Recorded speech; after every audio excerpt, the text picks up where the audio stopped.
Good afternoon. Welcome to the tea table. Happy Valentine's Day Tea Party. Yes, we're listening to Itzak Perlman, who's playing the beautiful violin concerto. And it's so perfect and appropriate. So much life and love coming through this violin today. And violins are romantic instruments which move the heart. Yes. Well, if you haven't gotten your tea yet, please pause, get your tea. I'll be waiting for you. I have a lovely little tea set right here for you. I'll show you. Whoops. It's a miniature, small little silver set that I have had several times on the tea table. And I just think it suits Valentine's. And I found two little matching cups for us. The deep maroon red, which I've chosen for Valentine's Day, this tea party anyway. Who knows, we might have another Valentine's continuation next week. Well, here is your cup.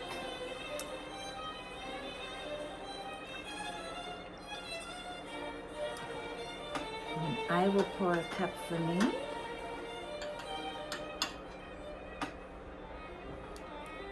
I love this color, deep maroon. There are so many options for Valentine's Day.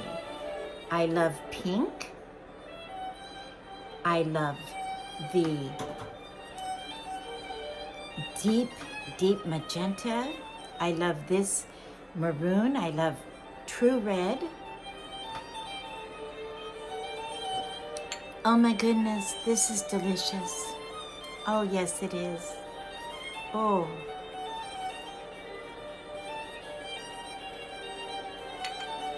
This is so good. Isn't it a lovely little cup? I'll show you the saucer. It's maroon and gold. It could be a little Demitas coffee cup or a little teacup. It's small. I like it. And well, Valentine's is romantic. And I've been thinking back on Valentine's Days. We all love this holiday. One Valentine's Day, when my husband and I think it might have been the first Valentine's Day we were married. And do you know, he chose me a Valentine, and I chose a Valentine for him, and they were the same Valentine. Yes, it was something like To My Love, and we thought, this is amazing. It was so special, so romantic. Look for the romance in your life. We all need it. It's so important. And I have some darling little hearts. We have to have candy on Valentine's Day. And here we have, some of these are solid chocolate and some have the crinkle in them, the crackle. So that's for you. And I decided I had a little tea party here yesterday for my granddaughter, Ellie. You've met Ellie. She's on her way on that trip that she told you all about. Well, we have two granddaughters that have February birthdays, and I call them my little Valentines. And so the only time we could find that we could all be together was yesterday. So it was just my husband and I and Ellie, and it was so fun. And so my table is all set. And so a small party, actually a small tea party, is so relaxing because you don't have to be serving. I love big tea parties too, but small is nice. And I finally got all the Christmas out of this house, and I set my table for Valentine's Day. And I'll try to show you. First of all, I'll show you what our treat is. This is my homemade scones that I kind of invented. I put Marion berries in the scones when I'm baking them.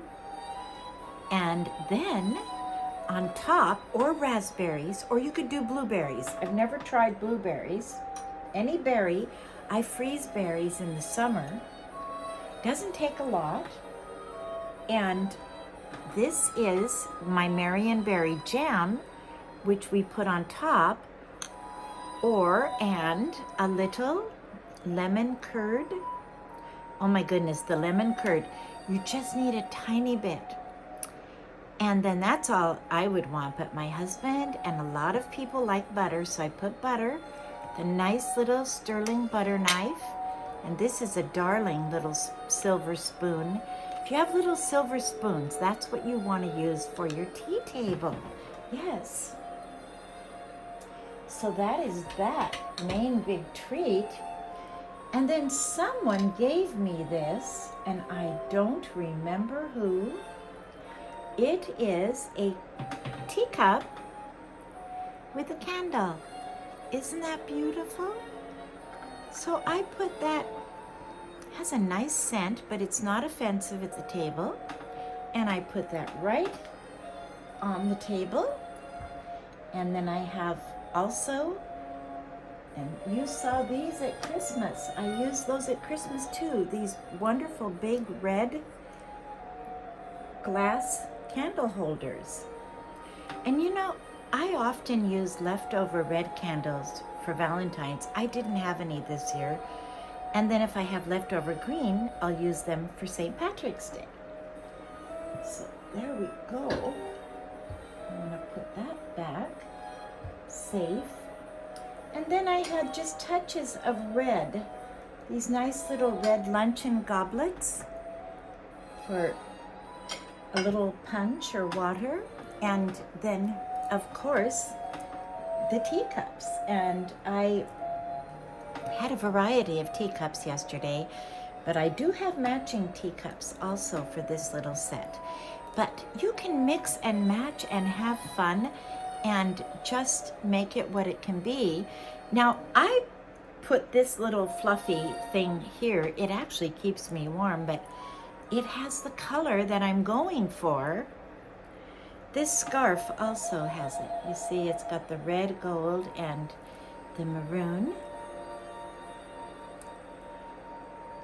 So, and I have a bow necklace, heart earrings, and a heart necklace. So I kind of went deep maroon sparkles. And like I said, I love pink. I love all the colors. It's hard to choose, but this here, this is what I did. And I have a purse that is perfect. It's a deep maroon pattern with a bow. And so I've got a bow here and a bow here. And these, I love this purse because look what it does. Okay, I'll hold this plate. This is transferware, but I have these red chargers that are the same color as my purse. And I'll tell you where I think I got the idea to go with, well, I love these chargers. I also used them at Christmas too. And chargers are so nice because they set your plates off and they keep your, if you have a lovely tablecloth, they protect it. It'll catch a lot of the crumbs from the plates. So that's that. However, what I wanted to show you is what my husband got me this week for Valentine's. It's a great big red heart, and it's so big. It is huge. Well, This is kind of the tradition we have. My husband buys the candy, then he opens it and he eats it. I've had one piece. I don't want to eat much candy, so it works out perfect. Then we had company, we passed it around, everyone had a piece with their tea.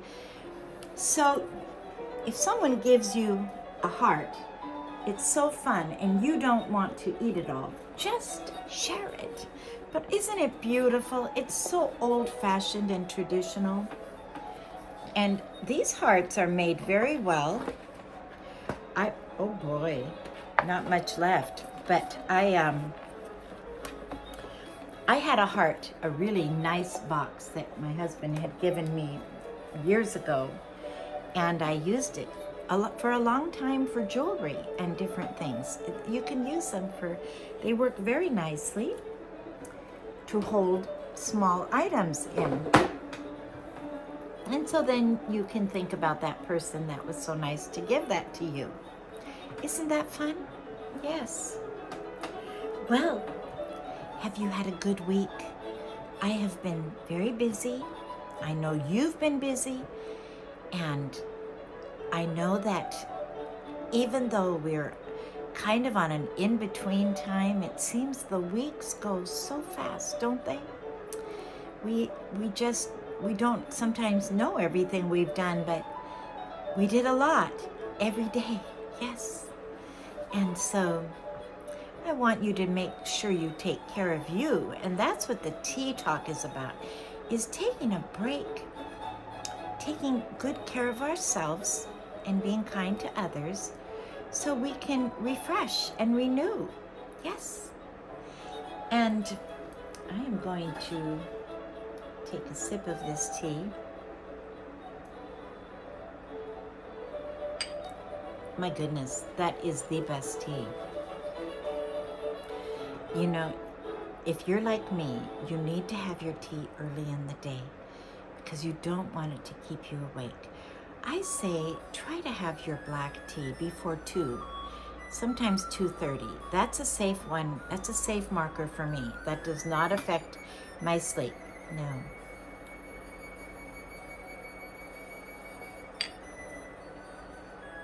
Oh, isn't that beautiful? Flute and piccolo. I think that is piccolo. The flute is so beautiful. It's so romantic. And when I was preparing for this tea talk, I'll show you now what's on the tea table too. I put these napkins, and they're paper napkins, and the reason I have them is because they have hearts on them. Aren't they beautiful? And so I didn't want to use a cloth napkin, but I thought I want to use my napkin holder. I love these napkin holders. They've been on the tea talks many times. These are so fun. And so I had them right here at the head of each place. Kind of turn that. I hope you can see that. And it's just a colorful array. And you know, my mother used to tell me, we eat with our eyes. And then as I was pulling out some of my china, I found this.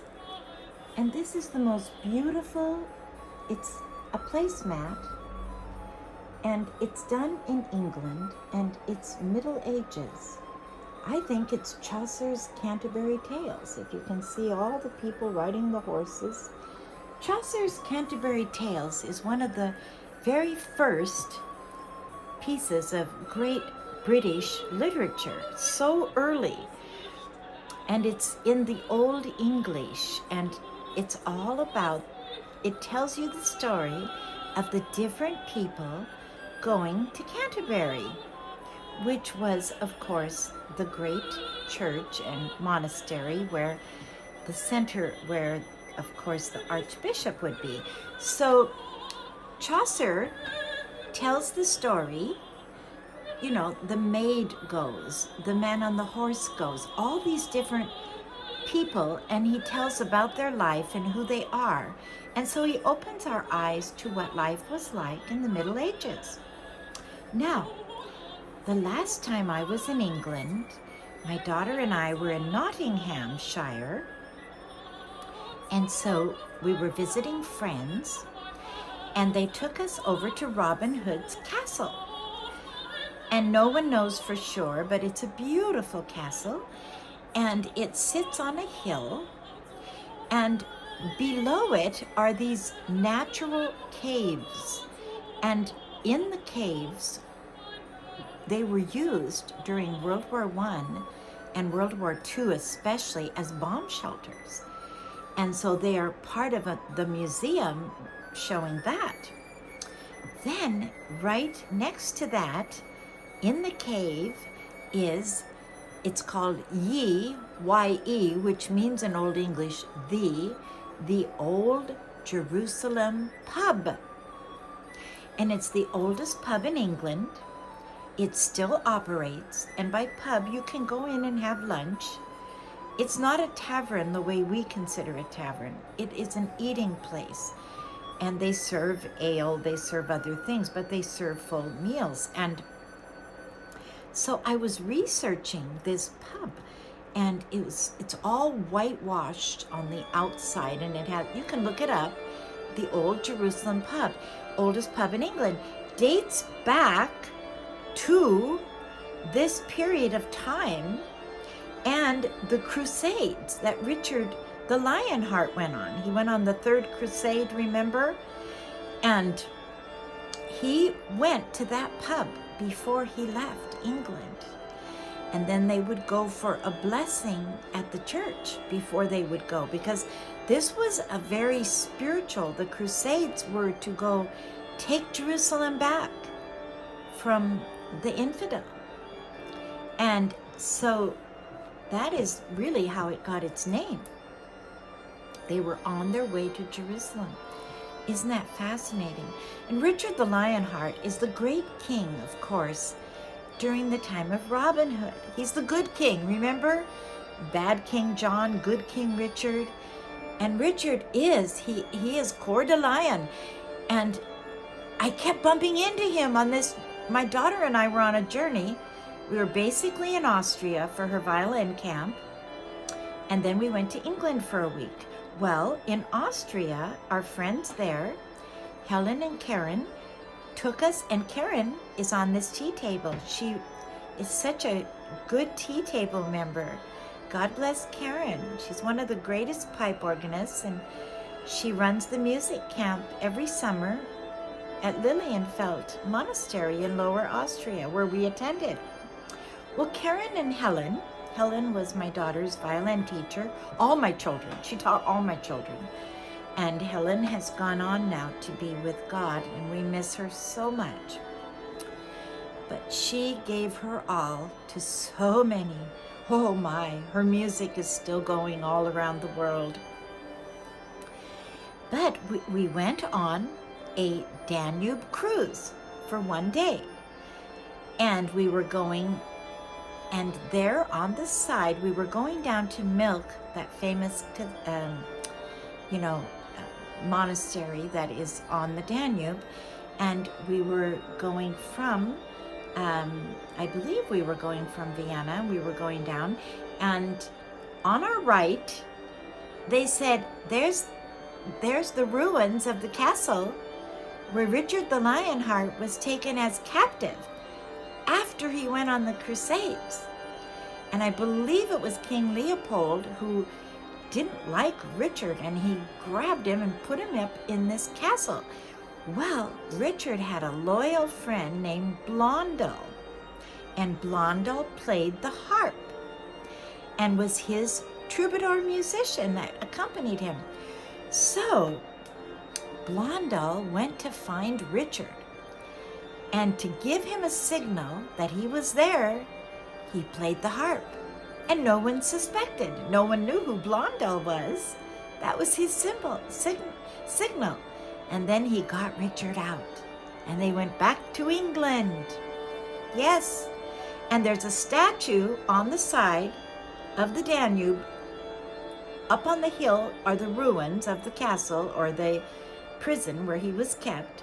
And then right below is a statue of Richard and Blondel. And you can see Blondel with his harp, the old harp.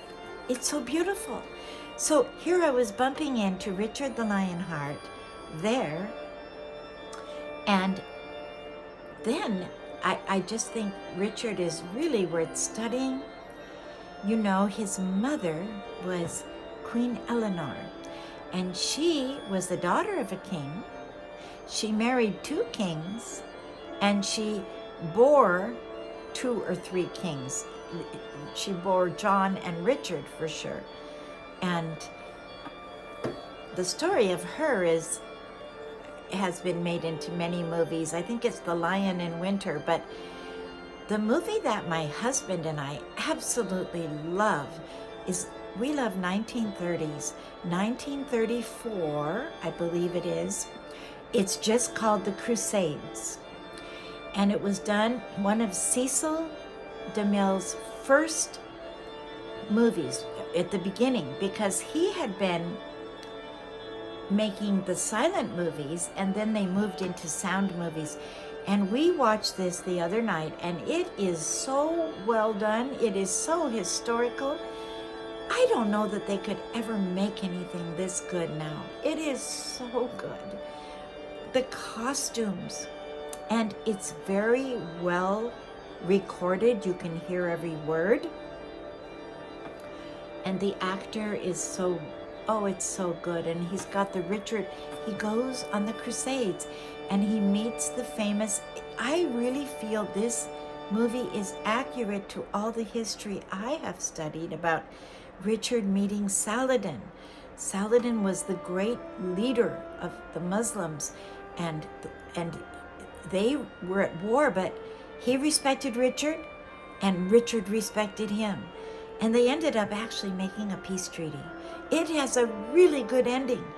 I really highly recommend it. It's on YouTube. And just look up The Crusades. And I love the romance of that period. That's the late Middle Ages. And Richard the Lionheart, he truly was fearless. He was brave, total courage. And that's why he is so beloved. Well, I hope that you are all going to have a wonderful Valentine's weekend. I know the Super Bowl is happening too, and I know that will be fun for a lot of people. But a Valentine romantic date with the one you love, and I really believe that, you know, if you don't have a love exactly, find a good friend and go have dinner together and enjoy Valentine's. Valentine's is such a fun holiday.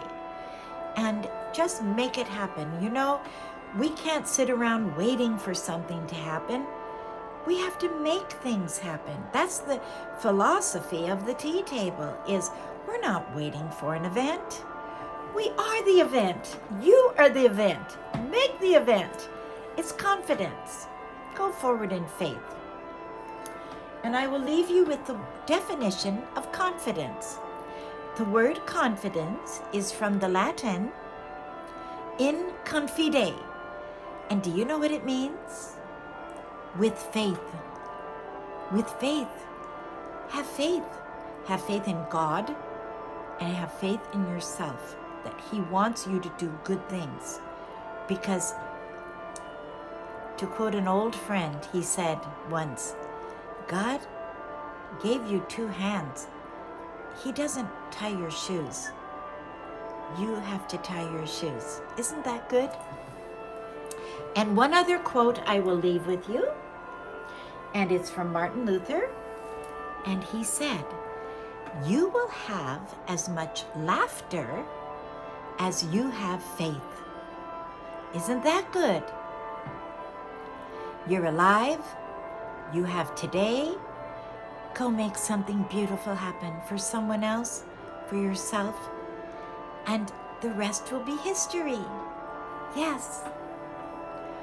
Don't look at what you don't have. Look at what you do have. You have more than enough. You have more than enough. Well, thank you so much for joining me today. And now it's a pipe organ playing. I don't know what recording I have going, but I love the pipe organ. Johann Sebastian Bach loved the pipe organ. He had been a singer as a young boy, and of course he played the violin, and he played many musical instruments. But when he found the pipe organ, he said, "This is it. This is my instrument. I can do everything on the pipe organ." And do you know, in those days, the keyboard was a little shorter than it is today. And he had such an ear. He could hear notes above the keyboard, and he could hear notes below the keyboard. He gave us so much. Truly, he was a man of true faith, and truly a man of making it happen and not waiting for someone to give you permission. I give you permission. Go forth and have a fabulous week. Do the thing you really want to do, and you will be happy. You have a gift. You have a talent. You have something to do that no one else can actually do. Find what that is and do it with all your might. And you will be so happy, and you will change the world. You will make others happy. Yes. Well, God bless you. If you haven't subscribed to my channel, please subscribe, please share, please push the notification and you'll be notified. And if you liked it, I love your comments. They mean a lot to me. So please make a comment or a like or whatever you feel comfortable doing. And don't forget Valentine's. This little necklace isn't showing, so I'm going to show it to you again. It's pearls and diamonds, and it's so fun. I'm sure you all have a heart, some kind of heart jewelry to wear. This is the weekend to wear it. Pull out the reds, the pinks, the hearts, and the sparkles, and go have a fun Valentine's celebration with someone dear. Okay, thank you so much. And God bless you. Have a great week. And don't forget tea.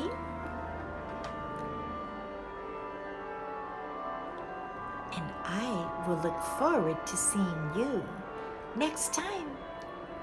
Yes.